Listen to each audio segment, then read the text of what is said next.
जिंदगी में अगर कभी बनना है तो बाज बनना, अन्य पक्षियों की तरह कभी कोई काम मत करना। जब बारिश होती है तो बाज बादलों को चीरते हुए ऊपर निकल जाती है और बोलती है कि अपनी औकात दिखाना जितनी मैं समय के बाद ही नीचे आऊँगा। और बारिश पूरी हो जाने के बाद जब वो 1-1.5 घंटे के बाद बारिश बंद होती है तब वो नीचे आता है। लेकिन जो दूसरे पक्षी होते हैं वो हमेशा खोजते हैं कि मैं किसी सुरक्षित जगह पे जाऊं। तो याद रखना, अगर आप कंफर्ट जोन ढूंढते हो तो लाइफ में आप सक्सेस नहीं कर सकते हो। अगर आप वो मुकाम हासिल करना चाहते हो जो एक सही से एंटरप्रेन्योर या बिजनेसमैन या किसी भी क्षेत्र में एक सफल इंसान ने हासिल किया है, तो आपको बाज की तरह ही बनना पड़ेगा। बाज की एक और कहानी कि बाज जब वो बूढ़ा हो जाता है तो उसके पंख भी बड़े हो जाते जिस वजह से वो उड़ नहीं सकता, उसके नाखून भी बड़े हो जाते जिस वजह से वो शिकार नहीं कर सकता। लेकिन बंदा हार नहीं मानता है।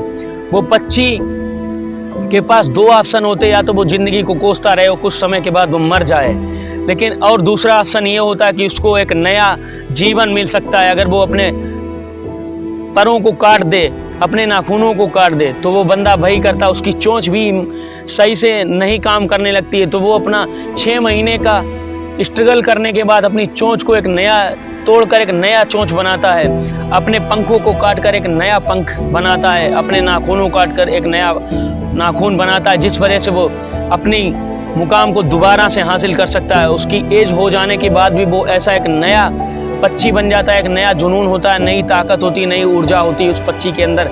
इसी वजह से पक्षियों को राजा बाज को कहा जाता है। और एक छोटी सी शेर के ऊपर अगर कहानी की मैं बात करूं तो शेर को जंगल का राजा इस वजह से नहीं कहा जाता है कि वो जंगल का राजा है, वो सभी का शिकार करता है।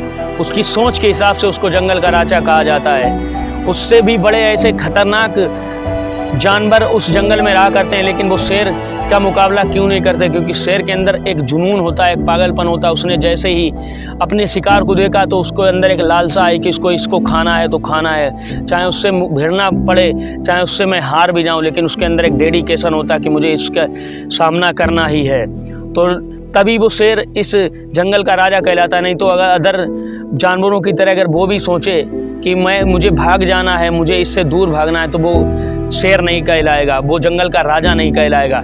इसी वजह से जिसके अंदर पागलपन है, जुनून है, कुछ करने का स्पिरिट है, लगन है, तो वो इंसान जंगल का राजा की तरह शेर ही कहलाएगा। वो इंसान बिजनेस का राजा कहलाएगा, वो इंसान किसी भी इंडिविजुअल संस्था का राजा कहलाएगा। बस लाइफ में उसके अंदर जुनून, पागलपन और जोश होना चाहिए। तो लाइफ में अगर अभी आप भी कुछ काम करना चाहते हो तो आपके अंदर लड़ने की अगर स्पिरिट है तो आप 100% जीतोगे। जिस दिन आपने लड़ने की स्पिरिट को ख़त्म कर दिया, लड़ने की क्षमता को ख़त्म कर दिया और आप लड़ना ही नहीं चाहते, आप सोचते हो कि मैं कंफर्ट जोन में रहकर कुछ मुकाम हासिल कर पाऊँ, तो याद रहना, कंफर्ट जोन में इंसान केवल घुटता है, मरता है और लाइफ में ख़त्म होकर चला जाता है, उसको कोई याद नहीं करता है। लेकिन जो एक्स्ट्रा ऑर्डिनरी लोग होते हैं उनको दुनिया याद रखती है। अगर ऑर्डिनरी लोगों के हिसाब से आप काम करोगे तो दुनिया आपको याद नहीं रखेगी। दुनिया में लाखों लोग आते हैं, मरकर चले जाते हैं, उनको कोई नहीं पूछता, लेकिन एक्स्ट्रा ऑर्डिनरी जो दुनिया से कुछ अलग करके जाते हैं उनको दुनिया जानती है, उनका दुनिया इतिहास पढ़ती है, उनके जैसा बनना चाहती है। तो लाइफ में कभी आप ये मत सोचो कि मेरी किस्मत ही खराब है, मुझसे कुछ नहीं होगा। हर इंसान को ऊपर वाले ने यूनिक बनाया है, आपके अंदर भी वो निगेटिविटी ख़त्म करने की क्षमता है। लेकिन अगर आप निगेटिविटी अपने अंदर भर लेते हो तो जिस वजह से आपका मुकाम जो आप पहुंचना चाहते हो वहां से आपका सपना ही खत्म हो जाता है। अगर आप पॉजिटिविटी थिंकिंग के साथ काम करोगे तो आप लाइफ में वो पोजीशन हासिल करोगे, वो अपना लेवल हासिल करोगे जो आपने सोच भी नहीं सही से रखा है कि मैं इस मुकाम पर जाऊँगा। बस डेडिकेशन के साथ, मेहनत के साथ कुछ काम करते रहिए और कर दिखाइए कुछ ऐसा कि दुनिया करना चाहे आपके जैसा। लाइफ में अगर आपको कुछ बड़ा बनना है, कुछ करना है, तो आप मेहनत, समय, लगन और जुनून, पैशन और पैशंस के साथ काम करते रहिए, एक अच्छे वे में काम करते रहिए, लाइफ आपकी चेंजमेंट्स हो जाएगी। तो ये मोटिवेशन अगर आप लोगों को अच्छी लगी तो कमेंट सेक्शन में ज़रूर बताइएगा। चैनल पे नए हैं तो चैनल को सब्सक्राइब कीजिए और मिलते हैं ऐसे मोटिवेशन वीडियो के साथ। तब तक के लिए जय हिंद, जय भारत।